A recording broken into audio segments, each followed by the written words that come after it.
Today we've got Andrew Davis with me. Andrew, you're not only just a good friend of mine, but you are a scholar, specifically a scholar of Alfred North Whitehead, who we were going to talk all about. And you are going to, well, I guess you're excited to announce this, but maybe I'm going to kind of blow your cover a little bit. But you are going to be releasing a course that's like an introductory course on Alfred North Whitehead, and I'm super stoked for it. I'm really excited for people to really dive into Whitehead more and more. And Yeah. Yeah, I'm just excited that you're going to be doing this course. So when you reached out to me about the course and hey, you're like, hey, I'd love to talk a little bit about it. I was like, I'll do you one better. Let's actually do like a almost like a precursor to the course to like do a Yeah. very basic intro of Whitehead. And so that's what we're going to talk all about today. So I'm excited for that. But before we dive into that, for those who've never heard Andrew Davis before, who is Andrew Davis to Andrew Davis? Thank you, Mason. It's good to see you. Who am I to I? This is a good question. So I am a philosopher and theologian. I work for the Center for Process Studies, which some of your listeners I think will be familiar with, and Mhm. exist to develop and to think in scholarly ways, in more public and lay ways about the big questions of philosophy. That includes individual philosophers like Whitehead and others, and theologians as well. But what really drives me is the philosophical quest and journey and the endeavor to develop an inspiring worldview that is consistent with our experience and makes the imagination open up for people. So that's what makes me tick, and that's what I get to do for a living, and I'm really happy about that. I love it. I love it. Well, let's talk Yeah, about Alfred North Whitehead.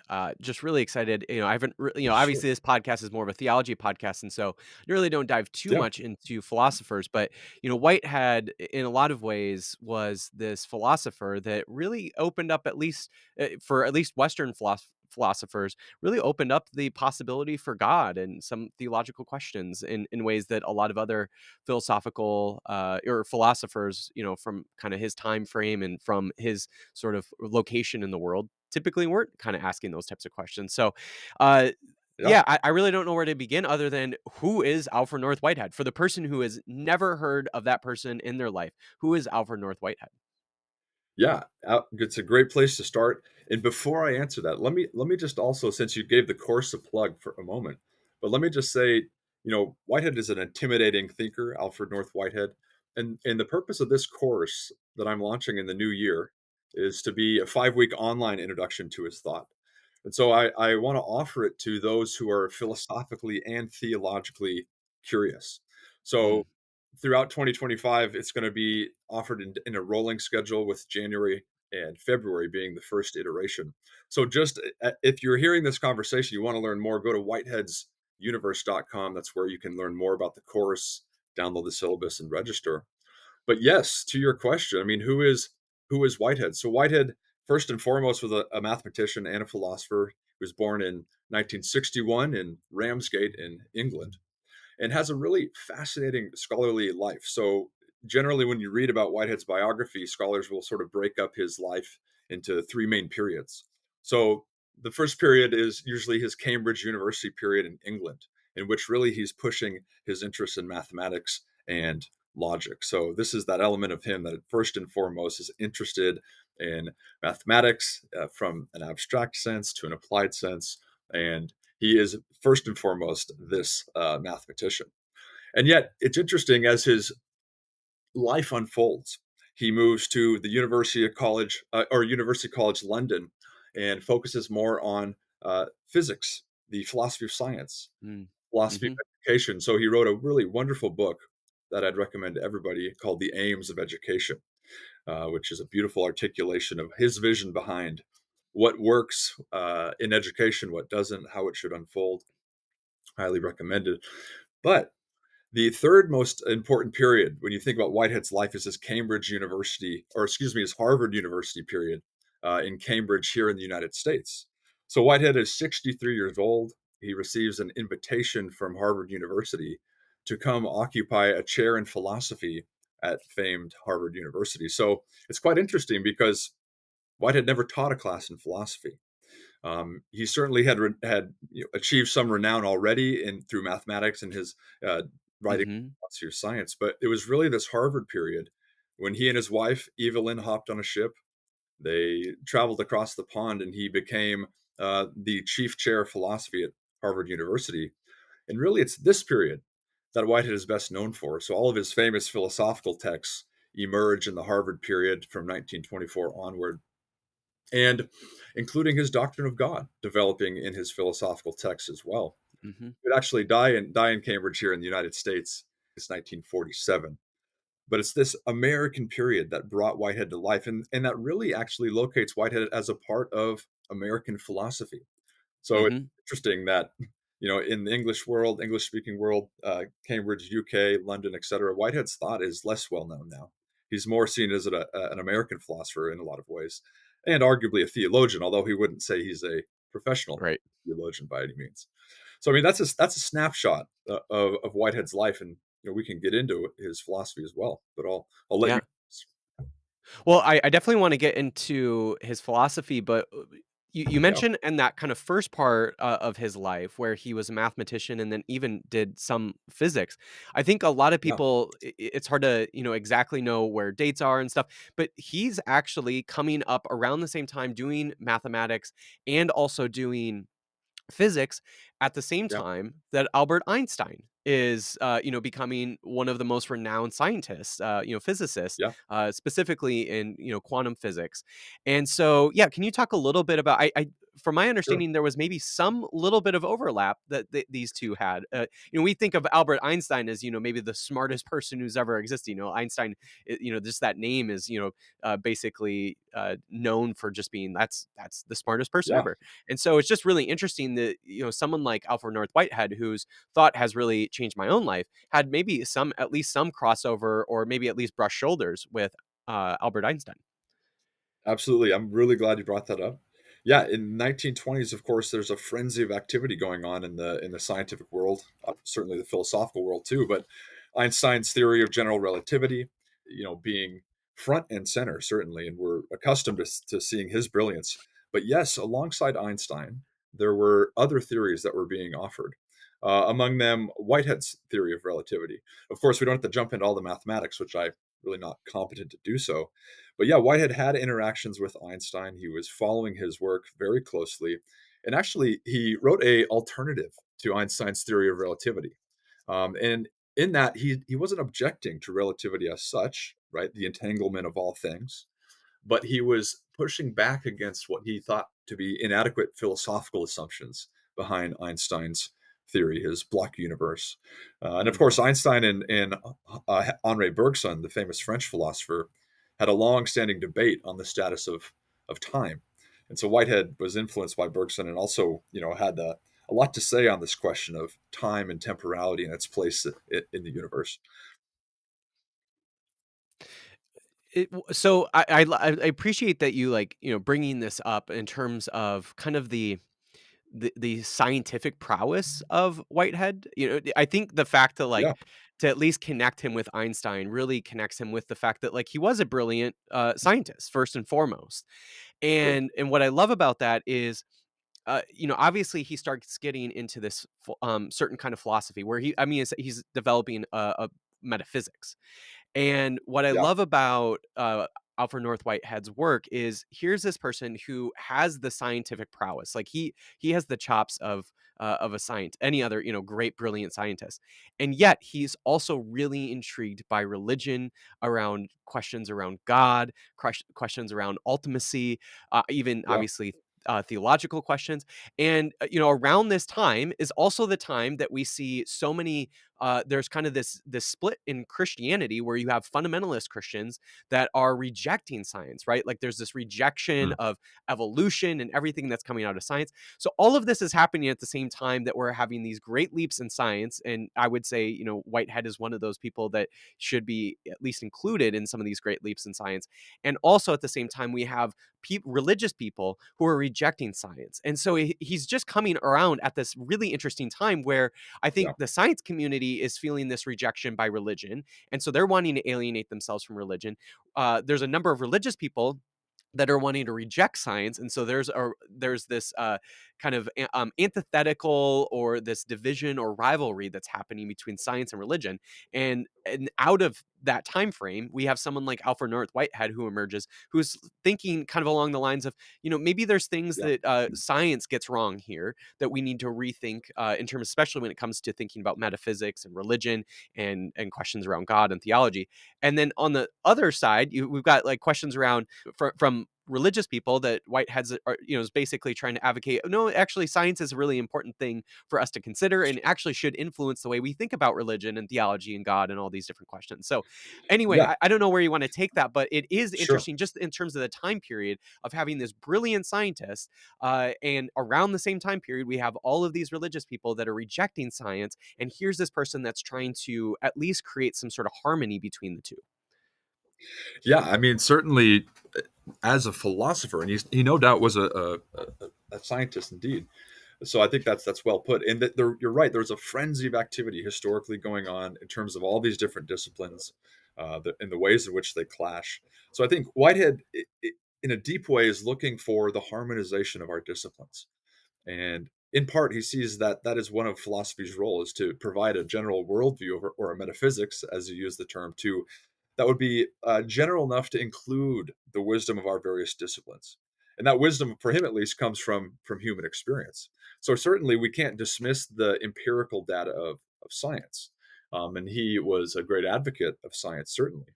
And yet part of his beef, if we might put it that way, with the science at the time is that it was entrenched in a metaphysics, and almost unconsciously in a certain way. And this is what he called a reductive materialism, or a scientific Hmm. materialism. In other words, it's like the ancient Greek idea of the atomus, right? That what is fundamental is inert, dead, vacuous bits of matter. They hurl through space, they're governed by general laws, and that's what the world is made of. Now, Whitehead also lived at a time when science, arguably, according to him, was making that perspective obsolete. So we might think of this transition, as we've often heard, from a mechanistic to a more organic universe. And of course, these are metaphors, but metaphors are very important for how we orient ourselves. And so Whitehead saw that the sciences were outrunning a materialist philosophy, and that what Mm. was needed was for philosophy to catch up and offer a kind of organic conception of reality. And maybe I can just say that he was very obviously involved in the physics discussion. Matter had liquefied into something much more fluid and energetic. So the long-standing pillars of Newton and Descartes had crumbled, and this is partly because quantum physics has revealed some very energetic and Mhm. strange activity, presumably at the base of things. But it wasn't just physics too. I mean, developmental biology. We began to see the branching interrelationship of species, right? That weren't fixed per se, right? But that evolution deeply is something ingrained not just in our biology historically, but from a cosmological perspective as well. So Whitehead is showing that cosmology is on the move. We can no longer see a static heaven in a certain sense, and even electromagnetism. So he wrote his dissertation on Clerk Maxwell's theories of electromagnetism. Again, this notion that there are fields of interacting with one another. And so all of those coming together, Whitehead says, the sciences are taking an organic turn. And if we are to keep up with the data of the sciences, if philosophy is to do so, and essentially that's part of philosophy's role, we have to develop a new philosophy of organism. Mm. Now, the last thing I'll say before I toss it back to you is that this bleeds into theology and religion nicely as well. It was an ancient idea from the Greeks that the world is an organic world, that we're dealing with an organism rather than a machine. And yet, Mhm. the irony of the modern world, and some parts of certainly modern theology, and certainly fundamentalist theology, is that we began to have more of a mechanistic relationship to our understanding of God. God Mhm. was Mhm. pictured up there, out there, in external relations to the world, rather than pervasive and all present as the whole environing condition of the world, the soul of the world, if you want, as some thinkers have put it. So Whitehead is certainly wanting to follow the data of the sciences. He's wanting to develop a philosophy that would better fit this data, and then draw implications for what this means for our religious and theological experience. Again, he wasn't a theologian, that wasn't his primary role, but he did find a place for God. As he communicated to one friend, God belonged.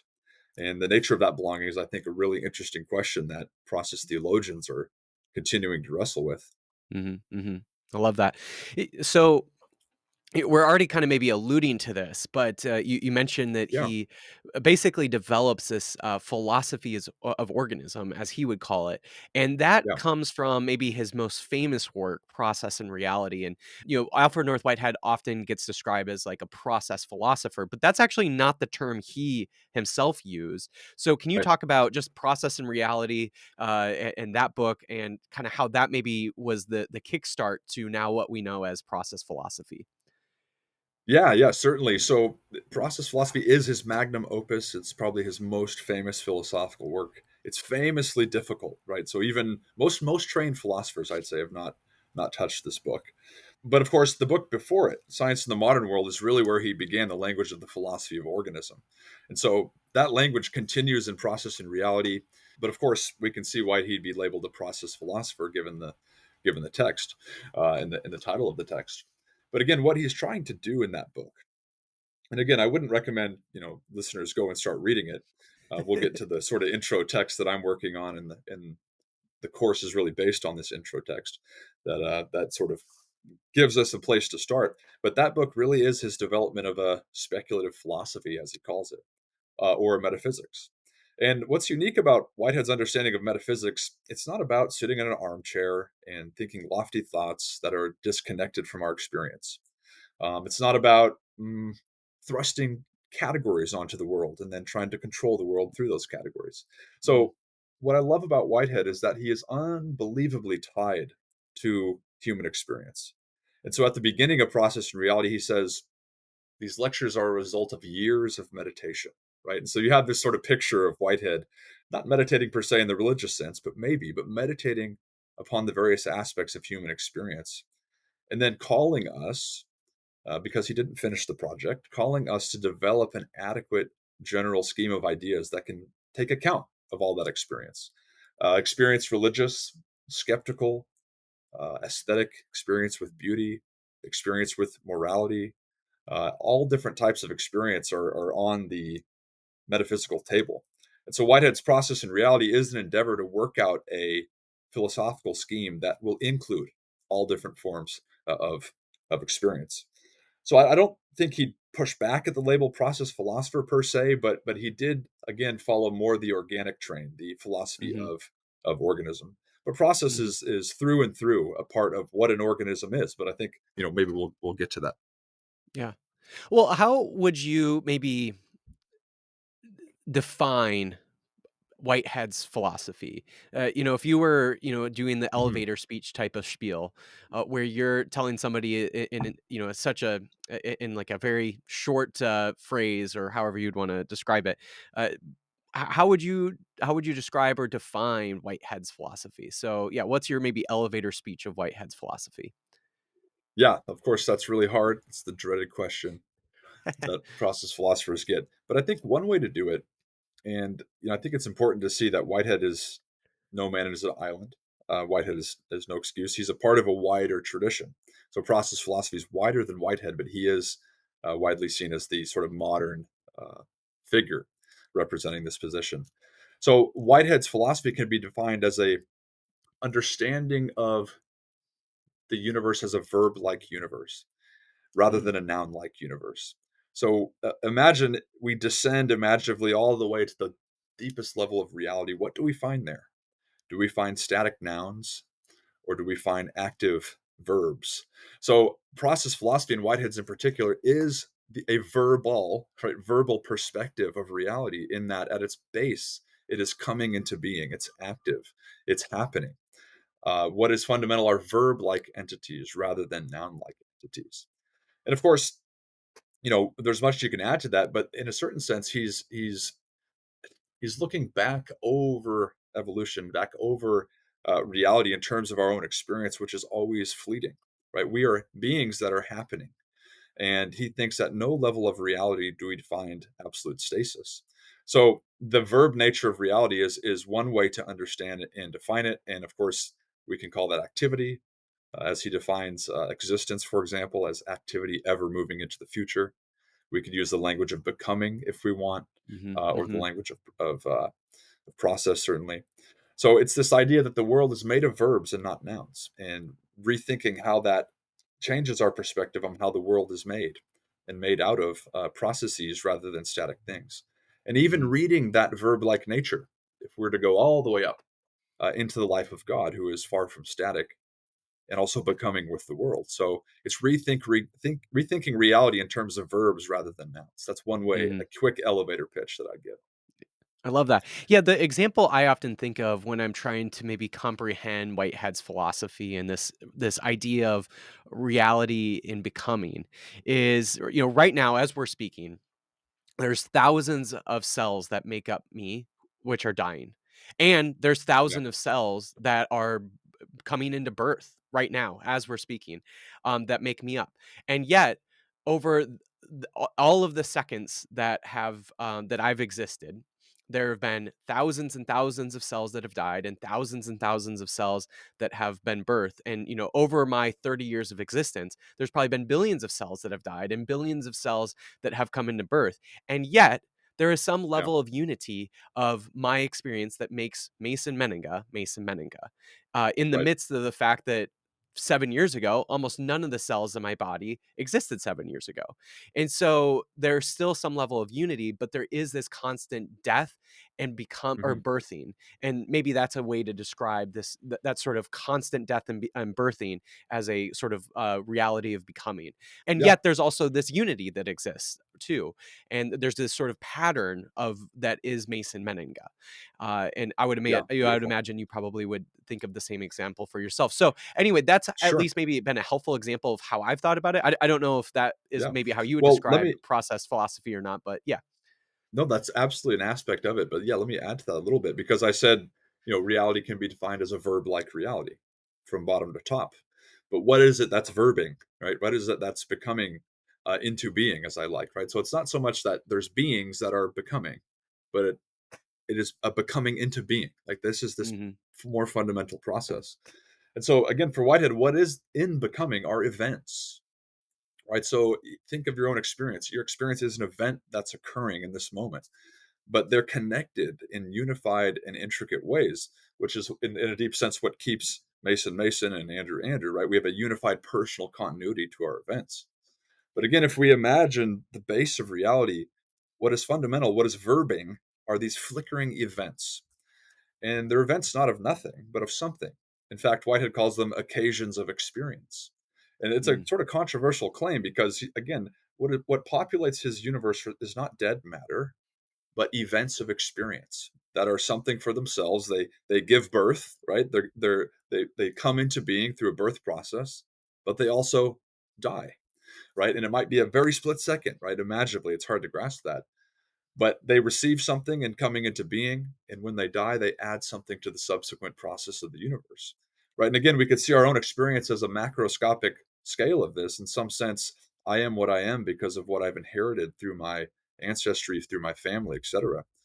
And the way I live my life now matters. And when I pass, right, the vector of my life is going to continue through me into the process of other lives, right? So again, it's very difficult to imagine, but it's the rethinking of the universe in terms of the primacy of experience, of verbs, of events, of organic relations that are internal, not merely external. mm, So mhm, that's just to add and agree with you. But the events are what are becoming for Whitehead. Reality is no more dead matter, it's becoming events of experience. And mhm, it's a challenge. But again, he's trying to connect it to the fact that this universe has produced us, right? We're experiencing eventful beings that are in the process of becoming and far from settled, certainly. mhm. I love that. What do you believe is maybe unique about Whitehead's philosophy? Sometimes I often hear when I describe Whitehead or process philosophy to somebody, they might bring up the fact that like, oh, this sounds a lot like maybe Eastern philosophy that has existed for Yeah. thousands and thousands of years, or maybe they bring up some like indigenous spirituality or indigenous philosophy as well. And so I'm Yeah. curious, not to say that none of those philosophies are maybe necessarily invalid in comparison to Whitehead's philosophy, but I'm curious, like maybe Certainly not. what is it about Whitehead's philosophy that maybe is maybe unique in comparison to other similar philosophies? Yeah, that's a really great question. So, to connect the conversation back to the course, the first session of our course is based on the first part of the book I'm currently writing, and the title of that first session is "Being and Becoming: A Thematic and Historical Introduction to Process Philosophy." And so, Mm, the point of that part of the book is to, as you said, look at some of the ancient antecedent traditions of process thinking that are long before Whitehead. So you mentioned certainly some indigenous traditions. Ancient Taoist and Confucian thought has deeply processual elements to it. Certainly Buddhist thought. Um, of course, Whitehead knew that, right? Some want to say, well, Whitehead's just reiterating Buddhism. Well, he had appreciation for Buddhism, but it's not just a complete recapitulation. And then just to mention one more, the ancient Greek tradition of Heraclitus, right, where all things flow. If you've heard this mm, statement that you can't step in the same river twice, right, this is a deeply processual statement that's given to Heraclitus, who's been termed by Nick Rescher as the ancient founding father of process philosophy. So it's certainly the case that process element, Whitehead didn't invent this style of thinking, right? He's a part of a tradition that's wider than him. And yet, I do think that in the modern world, there are few others we can point to who have developed this style of thinking with such depth and with such wide reach and implications for thinking about our various disciplines, and certainly about theology as well. The only others alongside Whitehead, I'd say, would be Teilhard de Chardin, mhm, Henri Bergson, who I mentioned, and there's others too who have an organic picture. But scarcely is there one who's located the verb-like nature of reality and who's named it in terms of creativity, um, other than Whitehead, right? So I think his uniqueness is his depth of expression of these intuitions, his way of connecting that with the findings of modern science and the shifting findings, and also the deepest intuitions, arguably, of religious process and religious journey. So again, he's not inventing this stuff. He is arguably the most potent expression of this kind of thinking for the modern world, such that Heraclitus might be the ancient father or grandfather of process philosophy. Whitehead is the modern father, I'd say, of process philosophy. mhm. And in part, he sees himself as a part of that lineage. Yeah. I appreciate the fact that you bring up maybe the modern scientific sort of findings that Mhm. influence Whitehead's philosophy as maybe a way that makes his philosophy slightly more unique than others that have preceded him. Mhm. And part of that is because and you mentioned like Descartes and others, other Mhm. philosophers that preceded Whitehead. For so long, we had this sort of Cartesian dualism, and modern science for so long had been using that sort of philosophy as its foundation. And so for so long, modern Mhm. science was so influenced by that philosophy, and yet then there's this guy named Whitehead that comes along and sort of upends a lot of Descartes' philosophy, and it's because of where the evidence was leading him, which I Yeah, really appreciate. So yeah, that I really sure. when I think back to, or when I think about maybe that question for myself about what maybe makes Whitehead's philosophy unique, it is the fact that it seems to be maybe more led by a more modern science understanding that typically would have maybe prevented somebody from thinking like this, or maybe modern Yeah, science had for so long been a way to sort of gatekeeps from somebody thinking about the world and the universe this way. And Whitehead was like, actually, the evidence is leading us to this way of thinking, which I yeah, really appreciate. absolutely. Yeah, I mean, certainly, if Whitehead had access to a different form of science than Heraclitus and others, you know. Yes. I think you're right that this empirical element of modern science is front and center for him. Again, a huge fan of modern science, but it doesn't stand on its own, right? Modern science requires a philosophical backing, and it's always just been an open question as to which philosophy best grounds what we're finding in the sciences. And by the same token, theology needs to be informed by the best of our sciences. If not, Hmm. it just is lofty and ungrounded. And theology also needs a philosophy, right? Because if God exists, God is a part of the metaphysical situation. Well, how is God related? So again, it gets back to my earlier point where Whitehead is not wanting to see or promote the isolation of our disciplines. We need to see them working together. So he has a beautiful statement where he says, "You cannot isolate theology from science, or science from theology. Neither can you isolate either of them from metaphysics." And he follows that saying, "There is no shortcut to truth."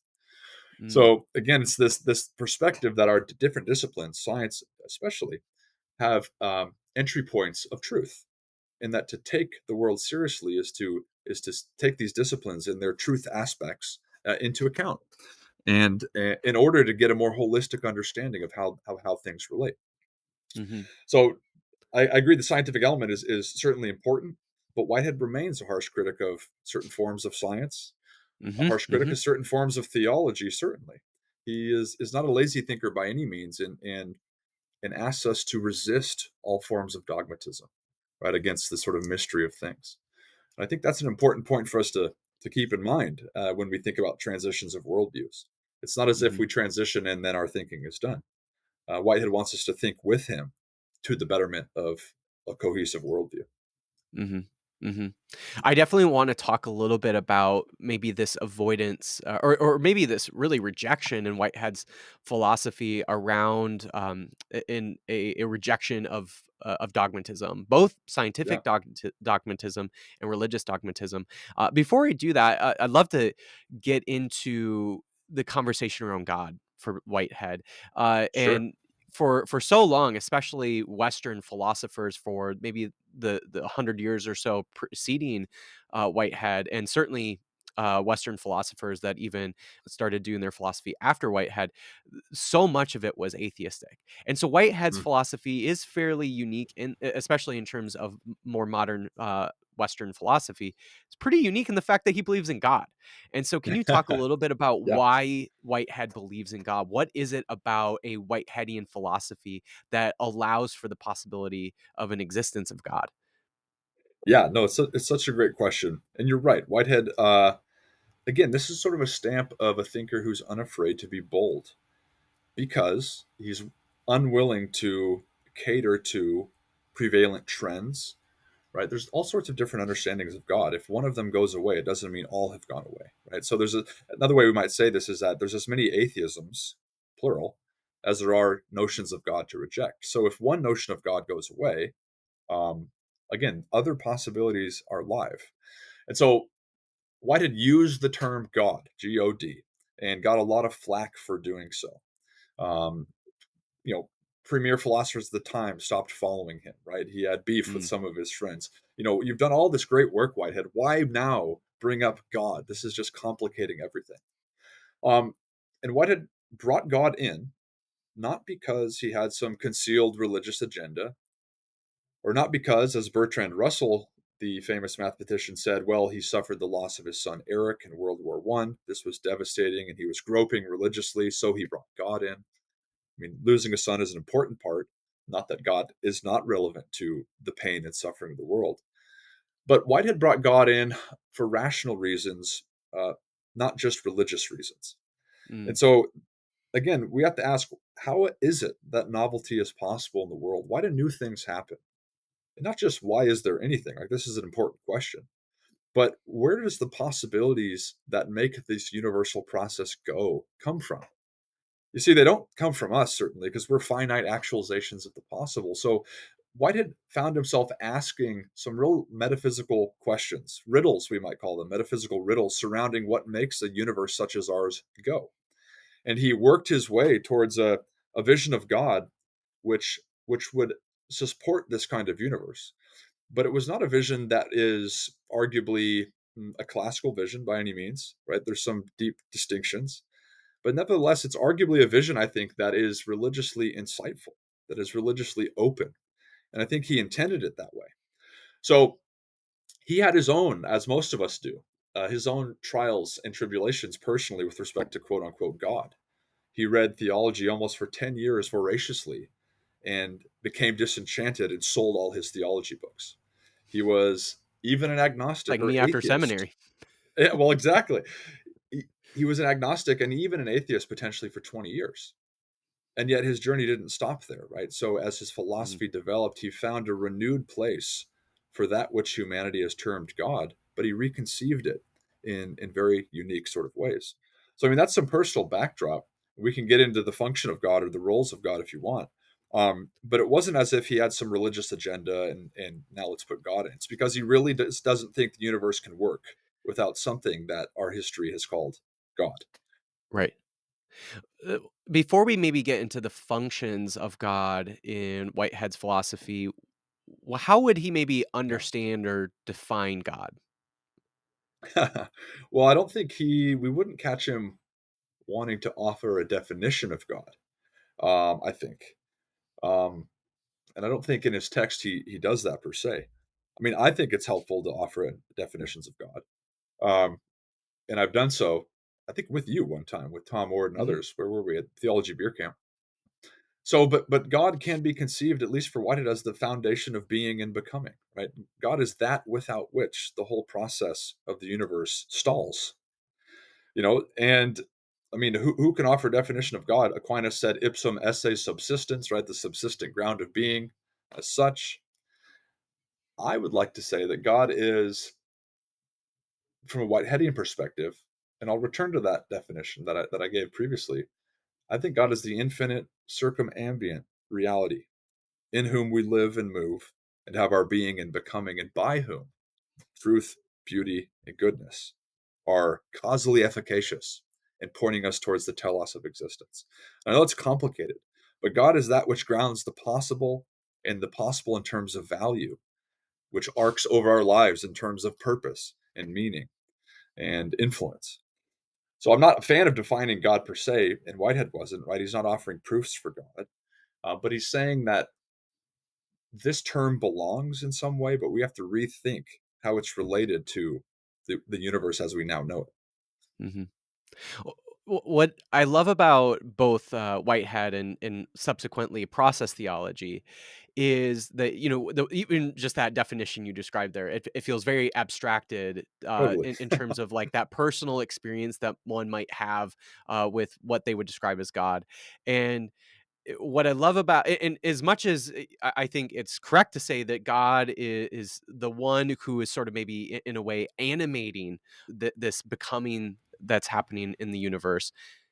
At the same time, I Mm, think that could if God is only understood in that way, it maybe moves more towards like a deism where God maybe created the world, set it in mm, motion, and now God doesn't have anything to do with the world.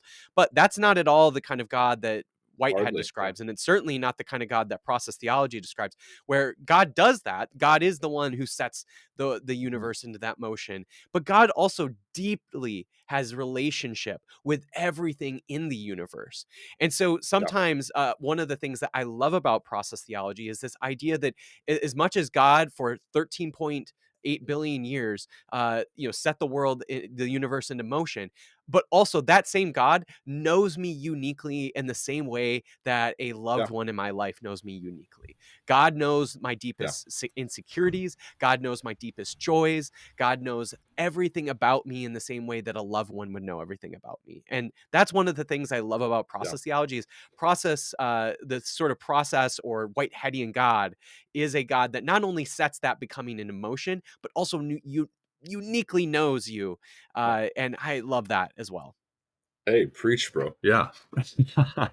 You're preaching. Absolutely. It's a knowledge of the world from the inside, right? So, a god of classical thinking, or at least popular cultural thinking, can know the world by virtue of standing outside of it, right? Um, and yet, the Whiteheadian or process understanding of God is one who is deeply participatory, right? It's a knowledge through acquaintance, through direct and immediate feeling. So a long time ago in this conversation, we talked about events, right? Events being fundamental, events that are becoming. For Whitehead, another category that's relevant to these events is feeling, what he calls prehension, right? It's a sympathetic feeling the feelings of another. As John Cobb said, it's really compassion that's at the base of reality, right? Compassion is God's chief way of interacting with the world because God is internal to the world's own experience and internal to the world's feeling. So, and it's certainly the case, as you say, that Whitehead knows the world from the inside in terms of these feelings, knows you, arguably, as the tradition has said, my Christian tradition, in a sense better than we know ourselves, right?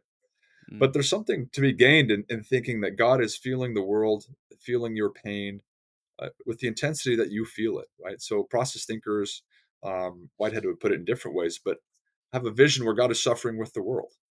In one statement, Whitehead says, the great companion, the fellow sufferer who understands.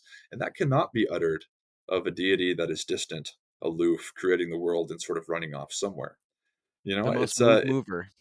the most moved mover, right? As Heschel said, and others, most definitely. And this is religiously quite significant, I think. And Whitehead, I think, recognized this at a deep level. Mhm, mhm. Uh, along these lines of, Whitehead's maybe openness to God and theology, whereas many philosophers, especially those that were have the science background that he Yeah, had, one of the things I love about Whitehead, and this kind of goes back to the scientific dogmatism and the religious dogmatism. Um, yeah, what I love about Whitehead is sort of this rejection of any kind of dogmatism, and so it opens up this possibility for curiosity, and recognition that we are, in fact, influenced by our worldviews or metaphysics. It doesn't matter if you are an atheist, there is an atheism that has some level of metaphysics that you are making your claims out of, in the sure. same way that a religious person is as well. And so I just really appreciate Whitehead in that way. And maybe he wouldn't have articulated it in that way, but Hmm. what at least his philosophy does do is reveal the fact that whether we're an atheist, whether we're a theist, we actually are still operating with some level of recognition of or that we have some level implied nature of reality or way that we think about the Yeah, nature of reality.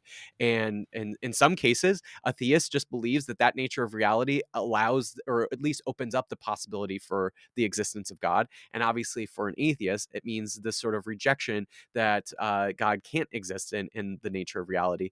And but what yeah, I love about Whitehead's thought is I think there is a way to think about obviously a Whiteheadian philosophy that includes the existence of God, but also there are Whiteheadians that are atheists that don't think God exists. But I think Whitehead's philosophy does allow for that possibility as well. So anyway, I love that yeah. he is able to kind of merge this gap where you can still believe that God exists, or can believe that God doesn't exist, but the metaphysics is still hopefully true nonetheless.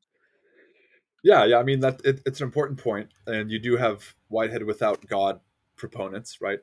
I really do think they're mistaken about this, but that's okay. I mean, it's a much larger discussion, right? Because it's not just about belief per se. I mean, yeah, we need to believe, but what are those problems which a doctrine of God would solve? And Whitehead has various ways of sort of framing those things. And if you omit God from those functions, say the ground of the possible, the ground of value, what gets every event going in its verb-like nature, at least for Whitehead, right? How do you reconceive those roles internal to the world itself? And there's people who try to do that. So fair enough, that's fine. And of course, I want to say there's a wisdom in atheism. There always has been, right? There's some understandings of God that are worth rejecting. It's a kind of Hmm. holy apophatic rejection to the nth degree, right?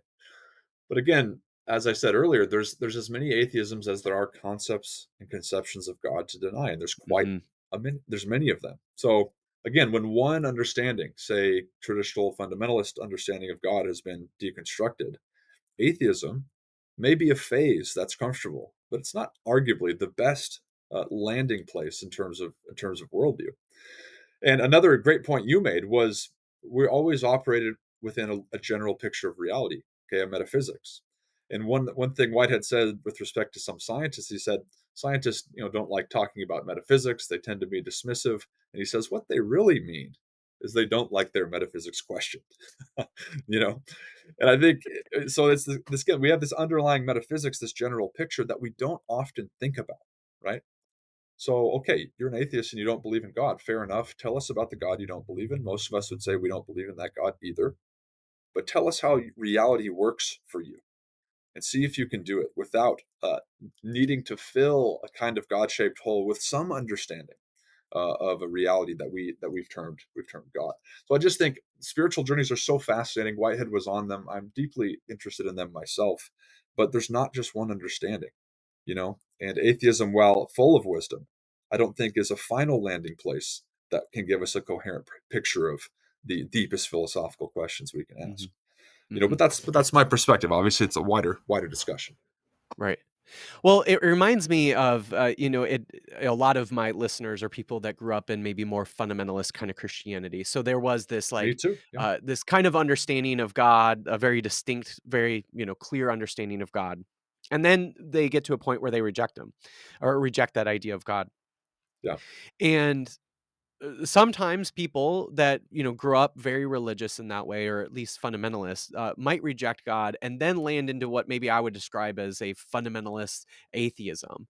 Hmm. I often think of people like Hitchens or Richard Dawkins or others that have this way of understanding God that if they kind of understand God in the way that if God does exist, it would be this fundamentalist Christian understanding of God, and they Hmm. can't really ever conceive of God in any other way outside of that very narrow fundamentalist Christian definition of God. And also, and you mentioned before a little bit about Whitehead describing maybe this sort of scientific dogmatism or metaphysics as reductive materialism. And we can maybe Hmm. dive into a little bit more about what Whitehead or you would mean by that. But in the way Sure. I think about it is, maybe for an example to illuminate reductive materialism is this idea that, for example, we could think of love as, when you experience love with somebody that you love, you could say that, maybe that's just a bunch of chemicals that are going on in your brain, and they fire in a certain way when you've had a certain experience, and that's all that is. But what Yeah. if there's something more to love than just simply a bunch of chemical reactions in one's brain, right? And so that's where I think maybe some of the Richard Dawkins type of way of thinking about God and atheism and theism maybe starts to Hmm. break down, is because they really think that all that there is just this physical matter, and that's it. But what if there is Yeah. something maybe more that is animating that matter? And that's where, again, I think maybe I just can't bring myself to that kind of atheism.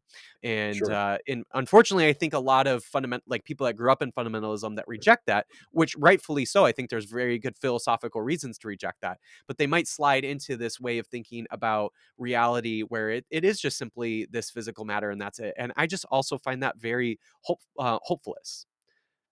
Yeah. Yeah. No. Well put. Yeah. What you're signaling there is, I think, one fundamentalism is replaced by another, right?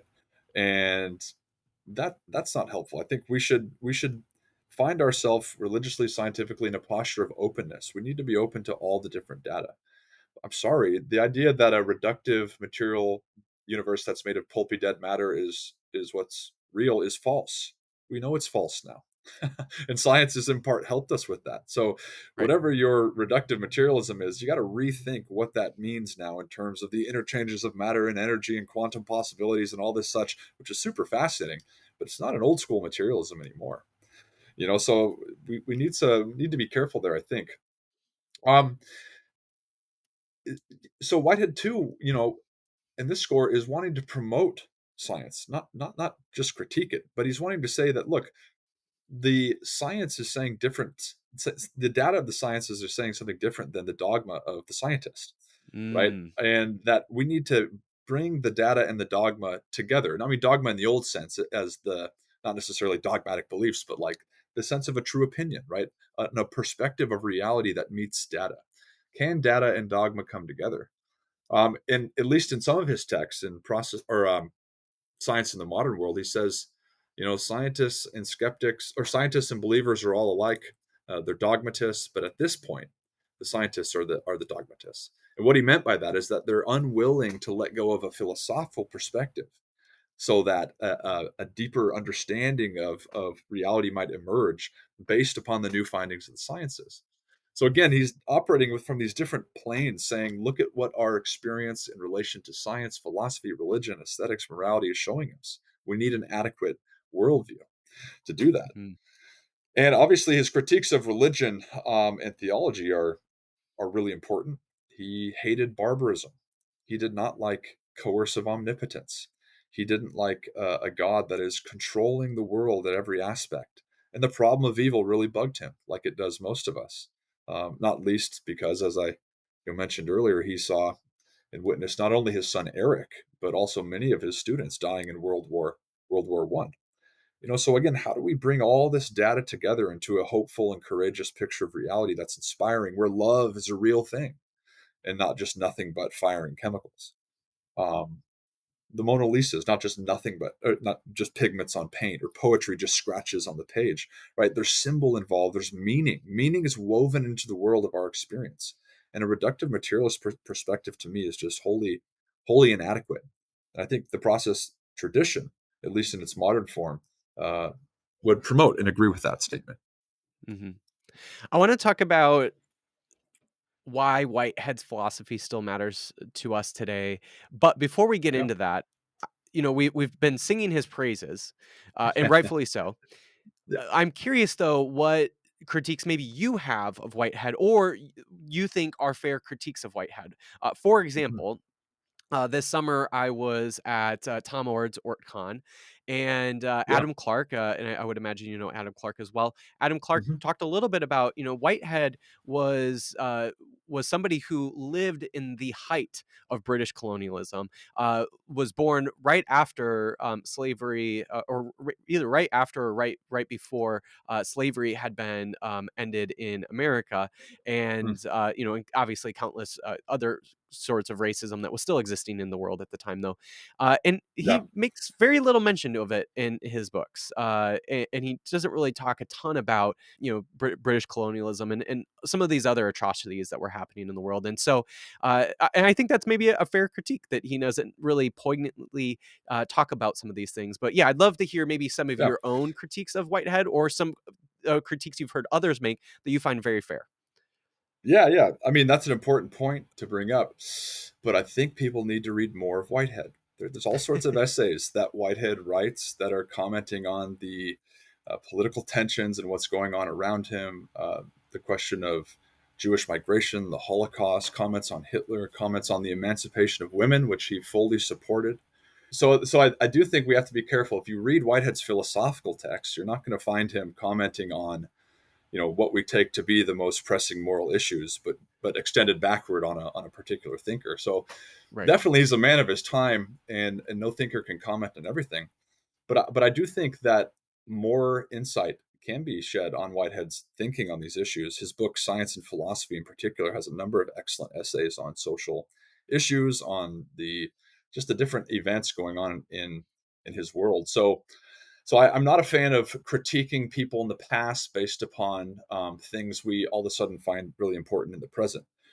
So I don't think Whitehead's writing treatises on colonialism, but of course he knows about this. And Hmm. did he come out and condemn these things in the way that our heightened activist mind would today? Well, maybe not. But I mean, this is not necessarily a hit against him. So again, we have to be careful about projecting our current moral standards backward. But it is important in sense to do that carefully. So I think my big critique for Whitehead would not be on the kinds of social issues, because I think he was actually progressive on a lot of those issues. There's been good works on Whitehead's political thought, Dan Dombrowski and a number of others. I think my critique would be his virtual, at least for some, impenetrability, right? The use of his Mm. language that seems at times to be so obtruse that he bars people's interest or bars their understanding. Now, not all of Whitehead's texts are as difficult. Certainly, Process and Reality is a difficult text. So, in fact, I even start the book that this course is oriented around with the claim that the best place to start learning a new philosophy is not necessarily with the one who wrote The it. philosopher. Yeah. Yeah, and Whitehead's a good example of that, because the last thing you'd want to do is tell an interested beginner to start with Process and Reality, right? And the risk would be that this forever turns them off to They what would won't be a be interested very long. yeah, well, it would turn them off to what could have been a transformative vision of reality, and that would be a damn shame. So, in part, my intro book that I'm writing, this course is trying to use different language to introduce people to Whitehead's thinking. So, I mean, there's other aspects of his philosophy that we can question, but Well, he's not a perfect person by any means. Every philosophy is worth critiquing. Whitehead knew that. He did not in any way mean to give us the final statement of things, right? Right. Because that would be a final dogmatism, you know. Yeah. So to conclude, he makes comments on these social issues. He's aware of them, certainly. But if you read his strictly philosophical text, you're going to miss that. You got to go Right. outside his wider corpus, you know. But he's a philosopher that takes in all the data of his life, and I just think we have to be careful about retrospectively critiquing people based on current fashions. Yeah. Yeah, and I think, I think you're right in the sense that, obviously, I might personally disagree with him, in terms of maybe, like, political Sh- stances. Sure. However, I do appreciate about Whitehead is I do think his philosophy is able to take me to certain places in my political stances that we might disagree on with each other, right? And Yeah. so Yeah. that's what I really appreciate about his philosophy is he and I might disagree with each other on certain political stances, but I think both of us would be influenced by his philosophy to get to those certain political conclusions. And so Sure. maybe that's where I'm at with, yeah, I might disagree with him on certain political stances or maybe the lack of political stances that he may or may not have made. But nonetheless, I think he's Yeah. able to take us into certain political stances that I would hope for many of us that we move in towards. Obviously, I'm very much like I kind of have a more radical type of politics. Certainly like Yeah. I'm really into anarchism and socialism and these more radical forms of politics. And Sure. for me, I think it's very influenced by someone like Whitehead, and he might not even have taken his own philosophy to those types of political stances. But I still think there is maybe at least a possibility for his philosophy to take someone to those types of political stances. Yeah. I think he is offering a perspective on reality. Absolutely, that can be politically embodied in different ways. Hmm. I think of great statements he makes in his book Adventures of Ideas, which I'd highly recommend. We'll be reading some of it in my upcoming course. Where he's pointing to the recent achievement of figures like Gandhi, for example, with nonviolence, and he links that to divine persuasion in some sense. So, I mean, to the extent anarchism is, let's clap our hands for violence to get things done, there might be a place for that, right? But I don't think that was a long term solution, right? Um, right. And then how does our political persuasion or standing connect to our theological perspective too, right? So political theology is such an important discussion, especially nowadays. But I think you're right. So it's a matter of a view of reality being clothed and embodied in different political forms. But the view of reality is sort of what I'm pointing to. So certainly you Hmm. could be somebody arguably could be a conservative thinker and hold to a Whiteheadian metaphysics, right? Yeah. Except for, as he states, the purest conservative is fighting against the essence of the universe. In other Yes. words, that it's the nature of the universe to transcend itself, to move on, to become Yep. more than it currently has been. Right. Hmm. So I just think we it's a wide open spectrum for political belonging, but the worldview is the aspect of his philosophy that is important. I think. Yeah.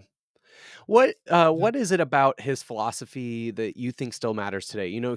Where I think we're coming up onto about 100 years since Process and Reality was written. Why does something from 100 years ago, some philosophy that was written 100 years ago, why should that even matter to us today? Like, what are your thoughts on a question like that? Yeah. Well, we didn't invent wisdom, 2 days ago, right? So it's like you could go 100 years ago. Why not like thousands of years ago, right? Are we any better today in terms of Mm, wisdom, knowledge, understanding? Maybe in some sense, but in some sense, we're worse. But I think I would answer that with respect to Whitehead and my own journey and say that Whitehead has certainly given me a way of connecting and belonging, I'd say, with this universe that I have not found in any other thinker. Remember, Whitehead says that there is no distinction between you and nature, right? You are what nature is doing, right? You're an exemplification rather than an exception to everything that's going on. mm, And I think at the heart of his thinking is when you begin to see that, your whole vision of things changes, right? It's not an anthropocentric thing, it's an anthropocosmic thing, as I've like to put it, right? That we're an expression of the cosmos.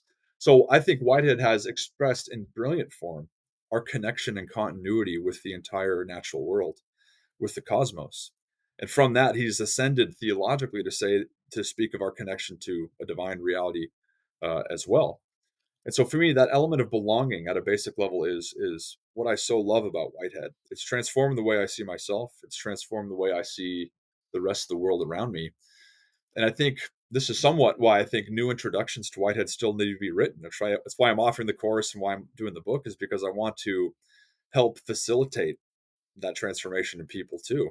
And Whitehead's worldview is one way of doing that. Again, he's not the only one, but he is poetic and beautiful, and just the way he speaks of our belonging and the nature of God and the becoming of the world is just so compelling. And I think my work is going to be one way of introducing that to people and hopefully having them benefit from it too. I love that. I love that. Well, along those lines, then, how can Yeah, listeners get connected to you and the course? And yeah, sure. where should they go if they listen to an hour long interview like this and they're like, that it sounds really fascinating. I want to I learn want more. So more. where can people Yeah, go to find the course? And yeah, yeah, it sounds like you're currently writing a book too about it. So I'd love to hear a little bit more about what absolutely. where when that could happen and where people could get that. Yes. So, to all listening, go to whiteheadsuniverse.com. You can read about the course. It's a 5-week online course, and it's based on drafts of the current book that I'm writing, which is an introduction to Whitehead's universe. And so, all the course materials are provided. So, the book is given in draft form and PDFs. I've also recorded an audio version that is given as well. So, if you want to, rather than sit and read, you can walk and listen. So supplemental resources also provided as well. Everything's provided, and you can find a time zone and a slot that works for you. We have 3 different options: Pacific Coast, Eastern Coast, and then an international group. So wherever you're listening from, there'll be a space for you. And it's really a course offered for those who are, as I said, philosophically, theologically curious, those who are at an entry level but want to get a better grip on what Whitehead's universe is like. I think this would be the right course for you. So whiteheadsuniverse.com is where you register, and would really enjoy having some of you in class, certainly. Love that. And do you have an idea of like when the book might come out? So I've written 4 of 5 parts of the book, and I hope to finish part 5 and write part 5 in the new year. So I think it'll still be about a year out, but I'm working as hard as I can on it. I've had a great time writing it. It's been a fun challenge. It's been a sort of love affair, and sometimes those things can be time consuming. So it's on the way, titled Prismatic Universe: An Introduction to Alfred North Whitehead. So Love it. yeah, absolutely. Join the course. We'd love to have you and think with you about Whitehead. Great, wonderful. Well, Andrew, thank you so much for chatting more about Whitehead. Again, obviously, he's a philosopher that has made a world of difference in your own life, and certainly Yeah, in many ways has changed my life. And so, thanks so much for chatting more about him and just giving a quick little intro to folks a little bit about this guy who lived over 100 years ago and has, in my way of thinking, has changed the whole world. So, thanks for chatting more yeah. about him. Thanks, Mason. Appreciate it.